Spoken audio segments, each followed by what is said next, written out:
اردو کور کے معزز دوستوں، میں ہوں ماجد ملک اور آپ تمام دیکھنے اور سننے والوں کو السلام علیکم۔ ناظرین گرامی، آپ نے جاپان کے دو شہروں ہیروشیما اور ناگاساکی پر ایٹمی حملے کی کہانی تو ضرور سن رکھی ہوگی۔ اس کے علاوہ آپ یہ بھی جانتے ہوں گے کہ ایٹمی حادثات کس قدر تباہ کن ثابت ہوتے ہیں۔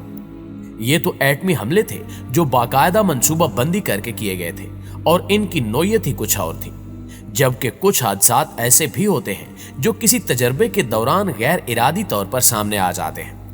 آج کی اس ویڈیو میں ہم ایسے ہی ایک حادثے کے بارے میں جانیں گے جو جاپان کے شہر فوکوشیما میں پیش آیا۔ یہ تباہ کن حادثہ کب، کہاں اور کیسے پیش آیا، اس سے کتنا نقصان ہوا، جاپان میں اس سارے سانے کو کیسے کنٹرول کیا گیا اور آج کل اس سانے کے مقام پر کیا ہے، آج انہی سوالات کے جوابات آپ تک پہنچائے جائیں گے۔ لیکن ویڈیو کی تفصیل میں جانے سے قبل آپ دیکھنے اور سننے والوں سے گزارش ہے کہ ویڈیو کو آخر تک ضرور دیکھیے گا، اور اگر آپ کو یہ ویڈیو اچھی لگے تو اسے لائک کر کے اپنے دیگر دوستوں کے ساتھ شیئر کرتے ہوئے ہماری حوصلہ افزائی ضرور کیجیے گا۔ تو آئیے چل کر ویڈیو کا باقاعدہ آغاز کرتے ہیں۔ پیارے دوستو، 11 مارچ 2011 کو جاپان کے شمال مشرقی علاقے میں شدید زلزلہ آیا تھا اور اس کے نتیجے میں سونامی نے جنم لیا، جسے گریٹ سیندائی ارتھ کوئک کے نام سے بھی جانا جاتا ہے۔ ریکٹر سکیل پر اس زلزلے کی شدت 9.0 ریکارڈ کی گئی، جبکہ اس کے نتیجے میں پیدا ہونے والی سونامی کی لہریں 33 فٹ تک ریکارڈ کی گئی تھی۔ سرکاری اعداد و شمار کے مطابق 18,500 افراد یا تو زندگی سے ہاتھ دھو بیٹھے یا پھر اس حادثے کے نتیجے میں ان افراد کو گمشدہ قرار دے دیا گیا۔ اس حادثے کا سب سے ہولناک پہلو یہ تھا کہ فوکوشیما ایٹمی پاور پلانٹ کے 3 ری ایکٹرز کا کولنگ سسٹم بند ہونے سے پگھلاؤ کا عمل شروع ہو گیا۔ پگھلنے والے مواد نے ری ایکٹرون اور 2K ٹینکس کو متاثر کیا۔ ہائی پریشر ہائیڈروجن کی وجہ سے دھماکے ہوئے، جس سے ری ایکٹرون 2 اور 3 میں آگ لگ گئی۔ اس تباہی کے نتیجے میں تابکاری مواد کا اخراج شروع ہو گیا۔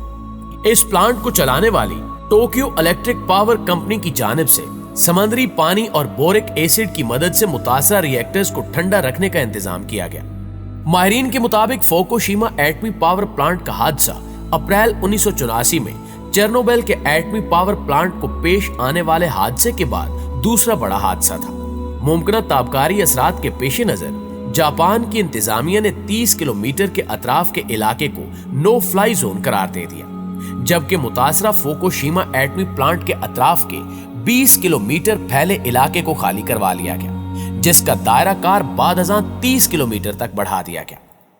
ارد گرد کے ان علاقوں میں رہائش پذیر افراد کو یا تو گھروں میں محدود ہو جانے یا پھر نقل مکانی کے احکامات جاری کیے گئے۔ تمام تر حفاظتی اقدامات کے باوجود اس بات کا انکشاف ہوا کہ فوکوشیما کے قرب و جوار کے سمندری پانی میں بھاری مقدار میں آیوڈین 131 نامی تابکاری مواد موجود ہے۔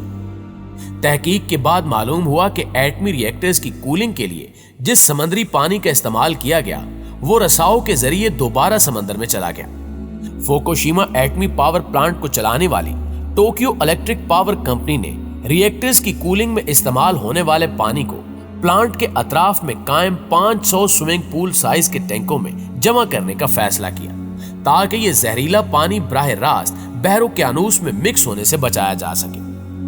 ایک اندازے کے مطابق ان ٹینکوں میں 1.3 ملین ٹن پانی جمع کیا گیا۔ ٹوکیو الیکٹرک پاور کمپنی کا کہنا ہے کہ اب اس کے پاس تابکاری مواد ملے زہریلے پانی کو جمع کرنے کی صلاحیت تقریباً ختم ہو چکی تھی۔